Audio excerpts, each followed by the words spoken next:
I quietly slipped away after discovering my partner's infidelity following 3.5 years of marriage. A year later, my estranged ex-wife managed to track me down after hearing about my wife's betrayal. I had relocated to the mountains, and I'm not entirely sure why I'm sharing this now, but I hope it might resonate with someone else who finds themselves in a similar situation. Now that the storm has passed and I've moved on, I feel compelled to recount my experience. It was February 2018 when I stumbled upon the truth about my wife's affair. I was working a contract job that often required extensive travel, but it also allowed me to work from home during my time off. My wife, who was a director at a lucrative technical sales firm, had been putting in longer hours, and while our marriage had its challenges, I still believed we had a solid foundation. 5 years prior, I had met my now ex-wife at a cookout hosted by a mutual friend. We hit it off immediately, and I was drawn to her intelligence and beauty. She seemed to appreciate my rugged charm, and after a few weeks of dating, we were completely smitten with each other. Our chemistry was undeniable, and after 18 months, we tied the knot and moved into a spacious apartment while saving for a house. However, things began to shift after our 3rd year of marriage. Despite my lingering affection for her, I noticed that she would often argue over trivial matters. When I brought up her late nights and frequent work events, she would become defensive, insisting that it was all part of her career progression. She argued that since I was also away for work, I had no right to question her. In reality, my trips were only for a few days every 5 weeks, and I tried to convince her that I could cut back on my travel. But these discussions led nowhere, and I remained blissfully unaware of her affair. Aside from our dwindling intimacy and her late nights at the office, I had no inkling that something was amiss. I assumed she was simply exhausted from her demanding job. However, the constant rejection when I tried to initiate intimacy had begun to chip away at my self-esteem. I had noticed her using her business phone more frequently, but I never suspected the covert texting that I had read about. She had converted our spare bedroom into a home office and spent countless hours in there. By September 2017, she began coming home late more often, claiming she was at work events. What started as one night a week quickly escalated to 3 or more evenings spent away from home. I wasn't inherently jealous, but I couldn't shake the feeling that she was mingling with other men. Despite working in a male-dominated environment, she always insisted that her focus was solely on her career. The first time I suspected infidelity was a month before everything unraveled. One evening, she stopped at the store on her way home, and as I helped her with the groceries, I noticed something pink glimmering beneath the front passenger seat of her car. It was her bra, one that I recognized from her favorite store. In hindsight, I realized that this was a significant warning sign. Whenever she was feeling affectionate, she would always remove her bra first. The sight of it made my stomach churn, but I said nothing. My heart raced as I returned to the kitchen, and when Kathy asked if I was okay, I brushed off her concern. I was determined to hide my feelings, but inside, I was reeling. That night and the following day, I began to scrutinize every sign I had overlooked. Aside from the bra, I had no concrete evidence. I decided to put my suspicions aside and focus on giving her more of my time. One Friday evening, I went all out to prepare a romantic dinner. I set the table with fine china, silverware, and candles, and I even bought a bouquet of flowers and a nice bottle of wine. When she arrived home, I proudly presented the meal I had prepared. To my dismay, she apologized and said she needed to go out to meet her colleagues. She mentioned needing a shower first but could grab a quick bite with me before leaving. I fell silent, my insides churning with frustration. I won't delve into the depths of my anger, but I had reached my breaking point. In a moment of impulse, I took my work phone and tossed it into her back seat while she was in the shower. I contemplated using my personal phone to track her down, but instead, I went into the kitchen and discarded the food and flowers I had prepared. When she emerged from the shower, looking as lovely as ever, she suggested we eat. I told her to go out with her friends instead. She asked if I was upset, giving me a puzzled look. I expressed my disappointment that she never wanted to spend time with me. This only fueled her anger, and she sarcastically told me to stop acting like a child. I replied with a half-smile, "You could say that." Just then, a man sat down next to me and struck up a conversation. Even though I wasn't in the mood to talk, there was something about him that made me feel at ease. As we chatted, the topic of my wife's infidelity came up, and I shared that all I wanted was to distance myself from her and forget everything. "You're not alone, buddy," he said, giving me a knowing look and handing me a backpack. "I went through something similar a few years back. I believe there's a reason these things happen. Your life can take both positive and negative turns from here on out, it's all up to you." His words jolted me out of my despair. I was acutely aware of my pain, but he was right. We introduced ourselves. His name was Ray. I appreciated his down-to-earth demeanor, even though he had a more rugged, country vibe. "When are you going to move out?" he asked. I hadn't really thought that far ahead. I was in a fight-or-flight mode, and I knew I didn't want to be around my wife any longer. Ray offered me a solution. "I have a mobile trailer on my property that you could use if you need to get away. It might take some tweaking, but it could be a good escape for you. At the very least, you could park it on a nice piece of land I own. I'd appreciate it if you could keep an eye on it for me." It took me a moment to process his offer. The bartender, who had been listening in, chimed in. If I could have escaped my crazy ex-husband years ago, I would have jumped at the chance to live in a trailer or anything just to clear my head.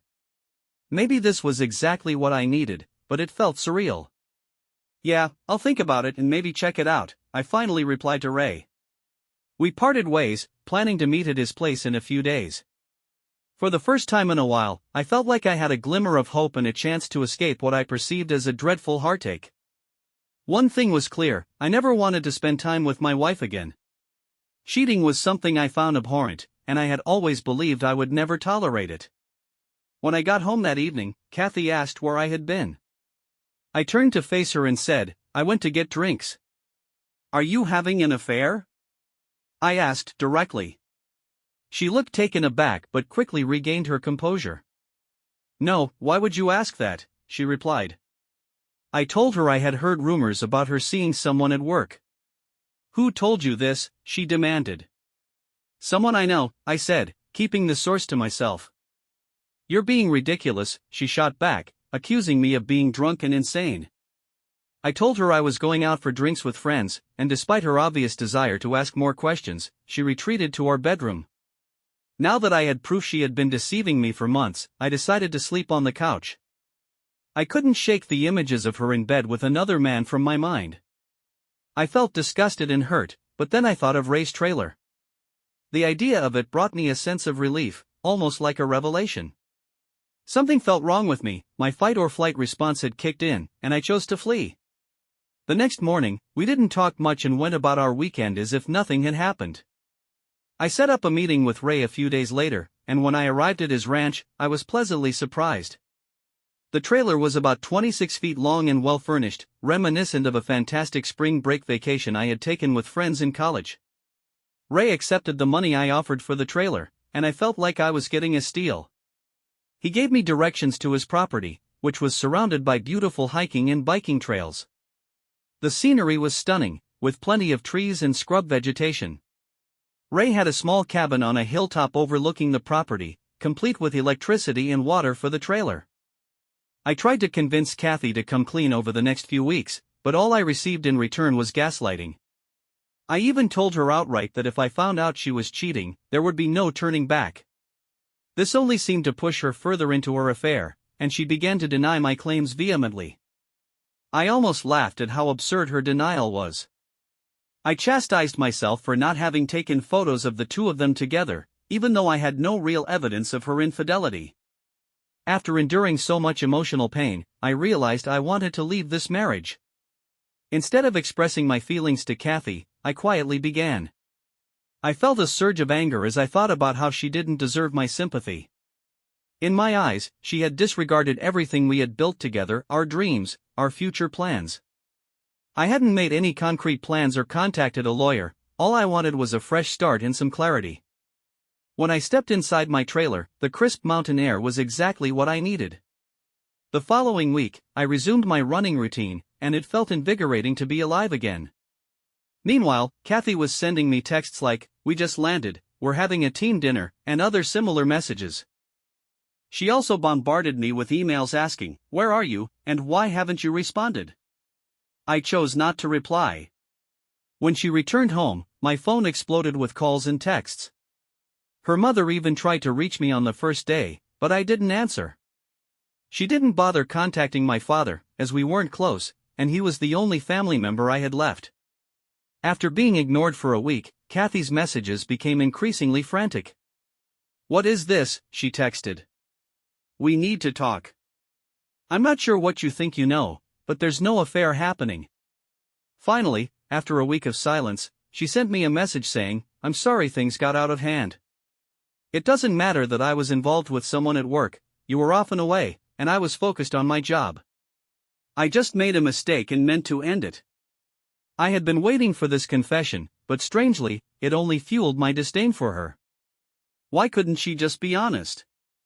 I had no dreams of a future with her. Mistakes don't last for 6 months, 8 months, or even a year. I refused to respond, even when she stopped bothering me for a few weeks.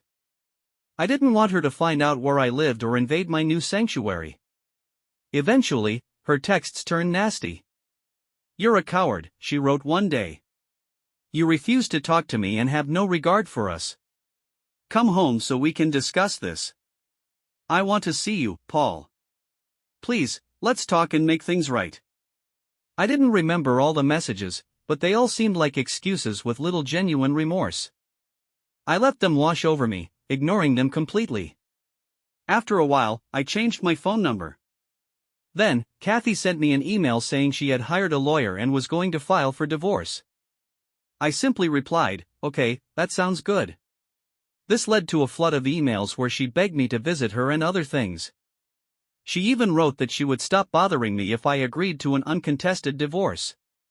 After realizing this would be the best route, I agreed, and I finally felt free. A few months later, when I moved out of our apartment, I never had to see her again. It seemed like she cared more about the situation than I did, even though neither of us had any closure. I would think of her occasionally over the next few months, and the pain would hit me unexpectedly, like when I heard a song we used to enjoy together. But eventually, I stopped thinking about her altogether. Despite being a few years younger than me, I met someone fantastic and adorable who referred to me as her mountain man. She loved my way of life, and things were going great now that I was officially divorced. In fact, I met this wonderful girl while running on the trail just down the hill from my house. While I wasn't in a rush to commit, I also didn't want to give up on women entirely. I had no plans to leave the trailer anytime soon. I enjoyed living simply outdoors, which had made everything easier for me, including processing my grief over my ex-wife. I understood that everyone reacts to these situations differently. I was fortunate to have been in my 3rd year of marriage without children, and I believed I acted in my best interests. You don't have to spend your life with someone who cheats. If you find yourself in a similar situation, try not to dwell on it too much. Keep living your life and focus on self-improvement. Things will get better. I wish everyone the best in their journeys. I had updated this story several times to make it more readable, and I wanted to share an update about my ex-wife. I had been concerned that she was trying to locate me. I had left our previous home, which was about 2 hours away, and last weekend, I ran into her at a coffee shop I frequented in a nearby town. It didn't feel like a coincidence, and I managed to slip away before she noticed me. Just this past weekend, I drove into town to grab groceries and stopped at my usual coffee shop. I was using their free Wi-Fi to work on some paperwork when I finished and walked out. I didn't say anything, I just sat there, gazing around as she stood up straight and looked at me for a long moment. "What do you want from me?" I finally asked. She began to explain that she never intended to have an affair, claiming that the company's politics and her affair partner's charm had drawn her in. She admitted that she thought she was using him just as he was using her. After I confronted her about the cheating, she said she had planned to come clean. She had turned to drinking after work to cope with the guilt, feeling dumb and alone, as if her heart had shattered the moment I left. She told me that she had cut ties with her affair partner immediately after I left and felt compelled to find me to see if there was any hope for reconciliation. Despite knowing we were divorced, she believed we could start over. I simply looked at her, incredulous. "You have no right to come here and try to undo the damage you've done. Do you think I'll just overlook everything that destroyed our marriage? We're done. If you cheated, forgiveness doesn't exist. You killed this relationship the moment you chose to betray me. How foolish do you think I am? I could feel my voice rising, so I pushed her away when she grabbed my arm and began to cry on my shoulder. I deserve this, she said, looking up at me. I know I do. But please, let me take you out to dinner. I want to talk more. I want us to be transparent about everything. You need to spend more time with me than you have in the past. Paul, please, I love you so much. I didn't realize how much I loved you until you left me. She began to sob violently, hyperventilating, so I pulled her into a hug, feeling a mix of emotions. I realized then that I had crushed her heart just as she had shattered mine. We found a quiet spot to continue our conversation, and I asked, "How did you find me? Did you hire a private investigator?" I pressed.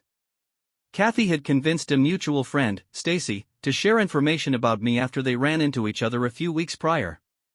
Stacy hadn't mentioned seeing me, but Kathy persisted until she got the information she wanted.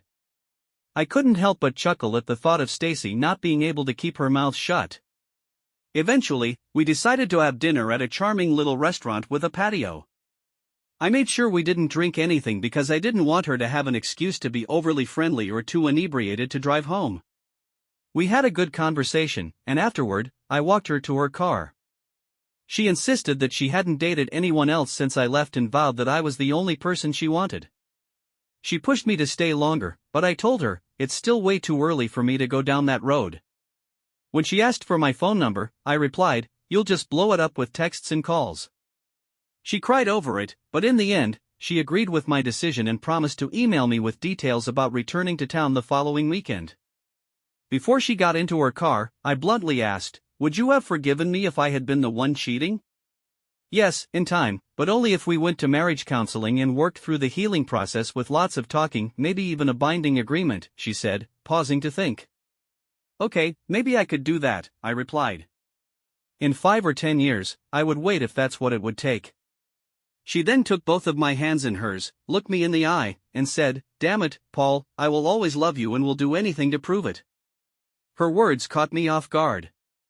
While I felt somewhat better about the situation, I couldn't see her as a friend at that moment, and her words continued to irritate me even after she left. When I returned home, I went for a long run, drank some beer, and reflected on how far I had come. I wish someone could assure me that she wouldn't destroy the peace I had created for myself. I had the luxury of time to sort through everything and gain perspective, but the memories were still too vivid. Most likely, this will be my final update. When I first posted my story on Reddit, the moderators kept taking it down. In summary, I ghosted my ex-wife for nearly a year before she found me. She wanted to make amends and restart our relationship. If you expected me to be the typical beta male and forgive her, you would be disappointed.